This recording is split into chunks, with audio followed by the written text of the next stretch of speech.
So winter is here on the homestead. We got our first snowstorm of the year. We had a few last minute preparations to make before we could hunker down.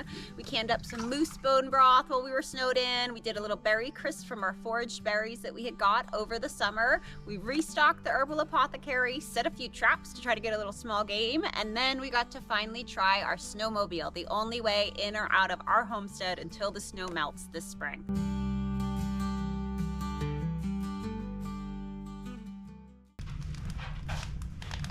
So we are gonna make up some moose bone broth today. We love bone broth because we use the whole animal, nothing goes to waste, and it's super nutrient dense. It's great when you're working outside in the cold and you need something rich and nourishing. So we're gonna make a little pot here. It is super easy. You're just gonna take the bones and you're gonna boil some water over it. That's it. People get really fancy with it. You could put things like astragalus root in there. You could put different botanicals in there, carrots, celery, onions. If you don't have any of that, that is fine. You can just use your bones and you'll still make a beautiful broth. We tend to skip the roasting step. So some people will wash and roast the bones first. I just wash them and then I put them in my pot, cover them with our water. I like to get it to a good boil first for a few minutes, and then I will usually transfer it over to the wood stove and just keep it going on the wood stove for about a day or even 2 days until those bones kind of disintegrate. So we got our moose bones here, all washed and ready to go. I'm going to add some onion, garlic, and some carrots. Just get creative with it. There is no exact art. You don't need exact measurements or anything like that.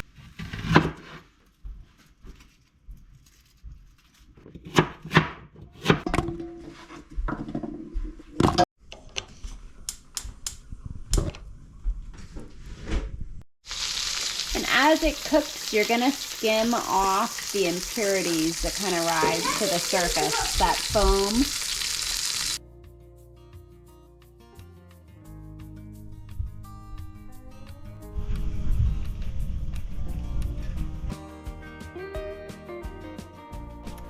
Okay, so our bone broth has been going overnight. We are starting to get quite a bit of snow, so we're gonna go refill our water while we still can with the car, and then we're gonna come back and I'm gonna show you how we pressure can the bone broth. Snow's finally arrived. We've got a few last minute things to do before we can bunk up for the storm.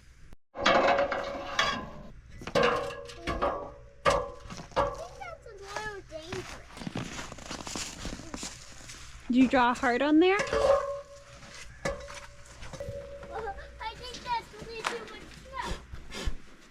Hard to say how much oil we've burnt. You gotta use a stick, I think.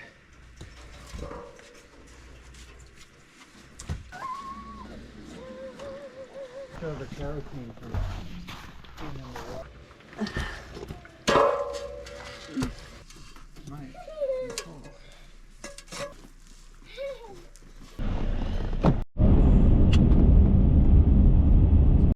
So we're on our way to get a little water. We're gonna stop at the post office because it is one of the 3 days a week that the post office is open. So we're gonna see if any of our mail or packages came, grab some water, and then head back to the cabin before the snow gets too deep.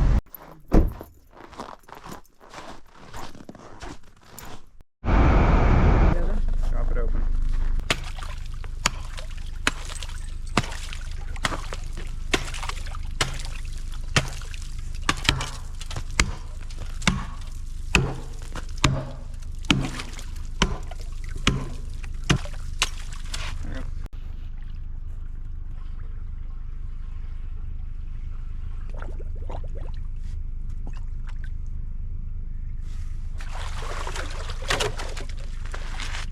I'm gonna go ahead and park the car out the end of the road here, and that will probably be the last time this car is up here till spring. Our drive in is a pretty big hill. You probably could plow it, but it's just as easy to snow machine out to the car and park down the end. Eventually here, ice will become an issue. I think instead of trying to hike in through the road, I'm gonna try to take a shortcut here through the woods, and we'll see how that goes.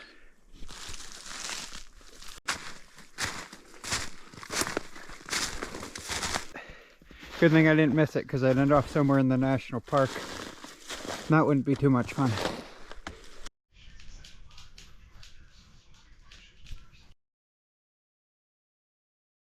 All right, I'm gonna start canning up my Moose bone broth. So bone broth has to be pressure canned. Any low acid food, meat, fish, vegetables, all have to be pressure canned. Those jars will go in there and process for a set processing time. For me, at my altitude, I process quarts at 25 minutes at 10 pounds pressure and pints at 20 minutes at 10 pounds pressure. Processing time will vary depending on your altitude. Also, how you operate a pressure canner will vary depending on your pressure canner, but for mine, I fill the bottom with a couple inches of water. The bottom canning rack always goes on the bottom. You don't want to put jars directly on the bottom of the canner. And then I'll get that heating. So I'll heat up that water that I have in the bottom of the canner while I'm doing the last bits of my prep for whatever I am canning. So I'll get that heating. I'll pop my jars in there when I'm ready to put my jars in. Top it with the lid. Needs to be tightened. You start on this side and then you would go to the opposite side. So you start bolting on this one and then follow with the direct opposite one. After I tighten that lid on, I'm gonna turn up the heat a little bit and I'm gonna vent steam out of this pipe for 10 minutes. After it's been venting for 10 minutes, I'm gonna put my weight on there at 10 pounds pressure. And I'll know that I'm ready to start timing my processing time when this is in the up position, anywhere from 1 to 4 times a minute. So when it jiggles anywhere between 1 to 4 times a minute, you're ready to start processing. If it varies out of that, you need to reprocess. Start your processing time over. Once you figure out your setting on your oven, it gets much easier. The first time is more like a trial and error. We're gonna start going to fill these quart jars to 1 inch headspace and get them going in the canner.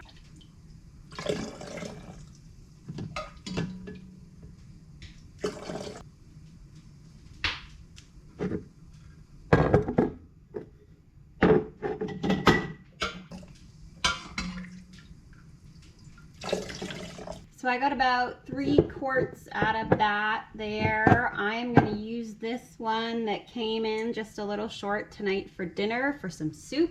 We did skim off a few cups while it was cooking, but 3 quarts I'm happy with. So I'm gonna go ahead and inspect my lids and my bands here. Before you put these tops on, you just wanna check, you wanna wipe, make sure there's no liquid on here at all.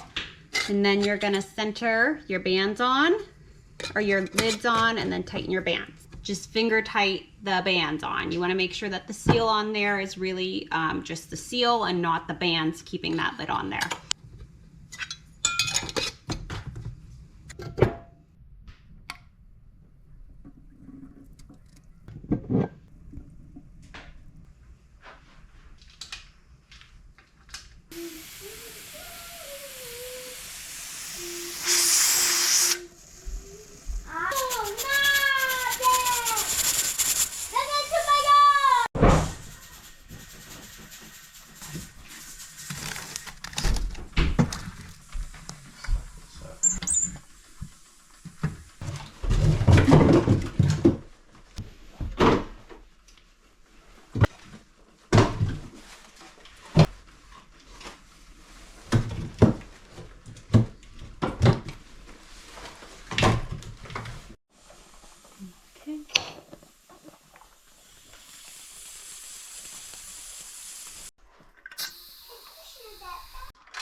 About 8 a.m. here. We got about 8 to 9 inches of snow last night. We have some more coming in tonight, so I'm gonna get to start cleaning this up. There should be enough powder here to take the snow machine for a run around, which I'm pretty excited for. The sun will be up in about another hour, and we're losing daylight rapidly. On the other end of that, in the summer, there's nothing but sunlight.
Well, we finally got enough snow on the ground to take the snow machine out, so I'm gonna go ahead and take the little one out and do some exploring around some of these trails. Okay, let's go, Lean.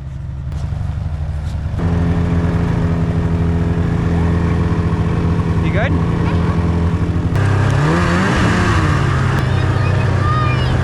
You like it? Hold tight. Dashing through the snow and all the way.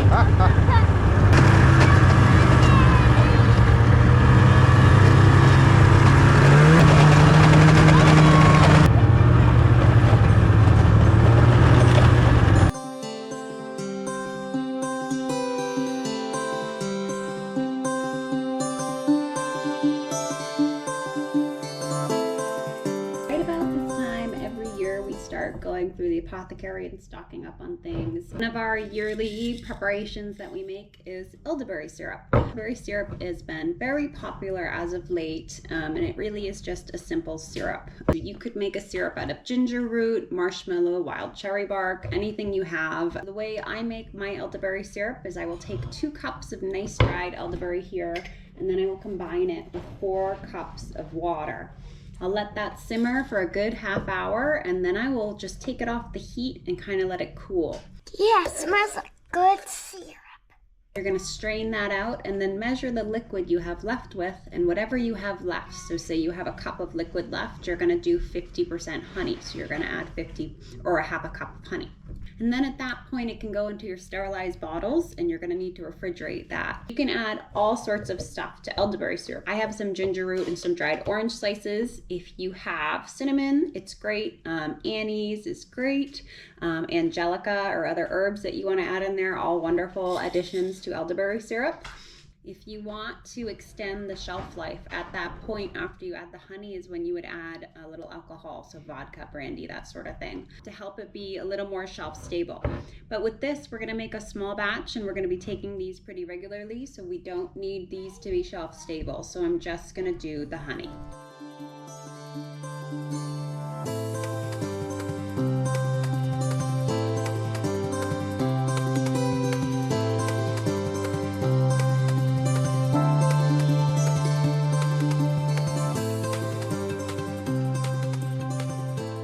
Okay, I'm gonna whip up a quick lunch for everyone, and then I'm gonna go set some rabbit snares.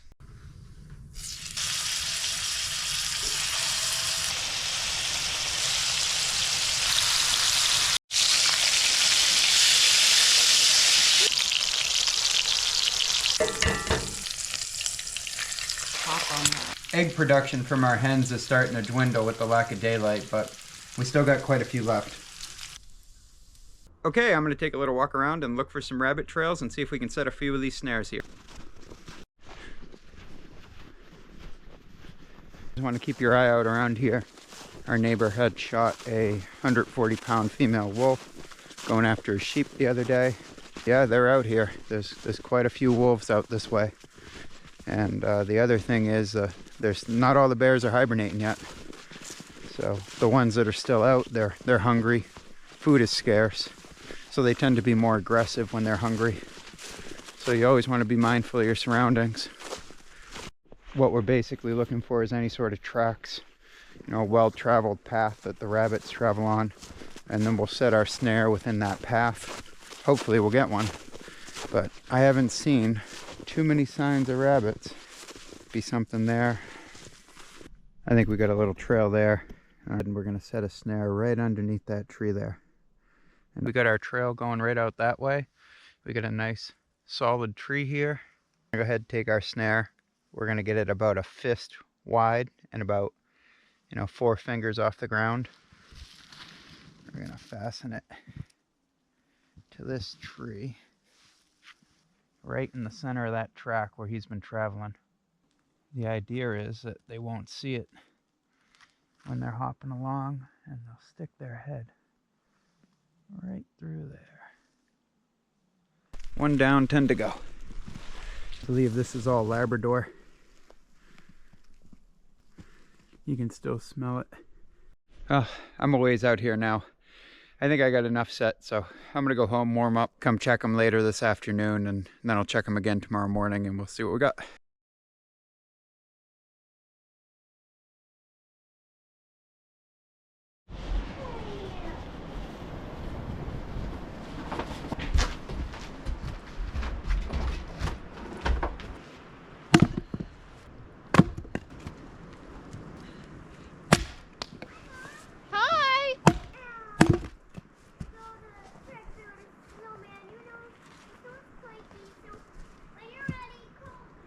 Can you put your snowsuit on?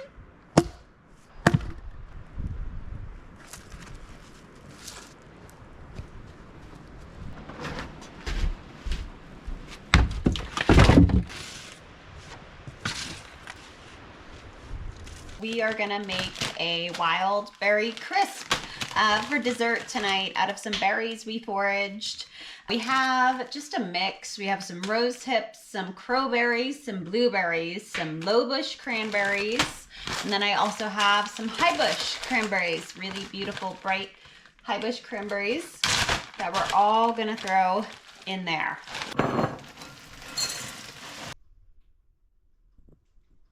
So I am just gonna go ahead and clean up these rose hips a little bit. I throw the rest of these berries in here. We use the rose hips whole. I never really worry too much about the seeds, especially if I'm baking them.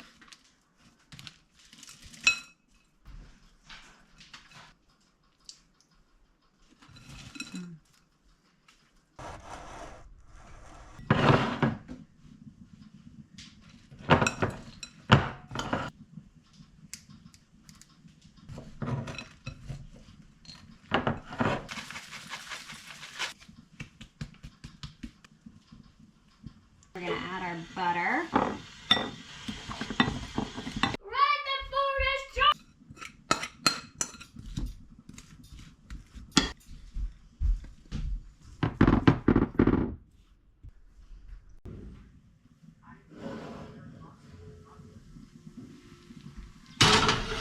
Oh, it's pretty.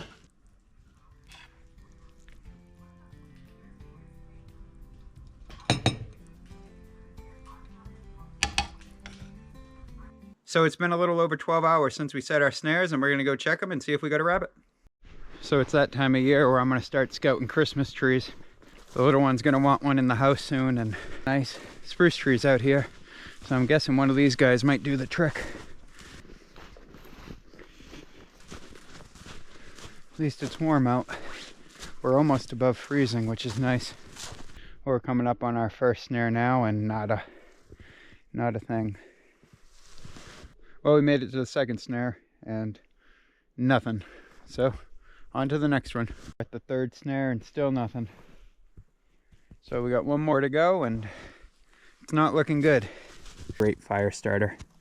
You can also take a bunch of it, put it in a little can and melt it down, mix it with some cotton balls, and you can make yourself a little fire starter or something to heat food with. Well, we're at the fourth snare here and still nothing. Good thing we're not dependent on this for food, because we'd be going hungry tonight. Well, we didn't get any rabbits today. We'll let those sit another few days, checking them every 12 hours or so. If we don't get anything, then we'll move them around a little bit, try some new spots.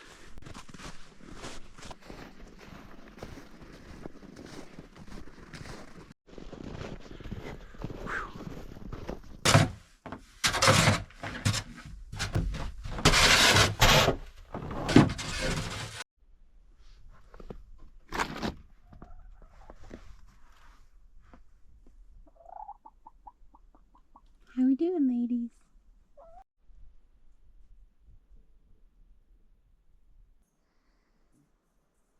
All right, so we are gonna whip up some hot chocolate.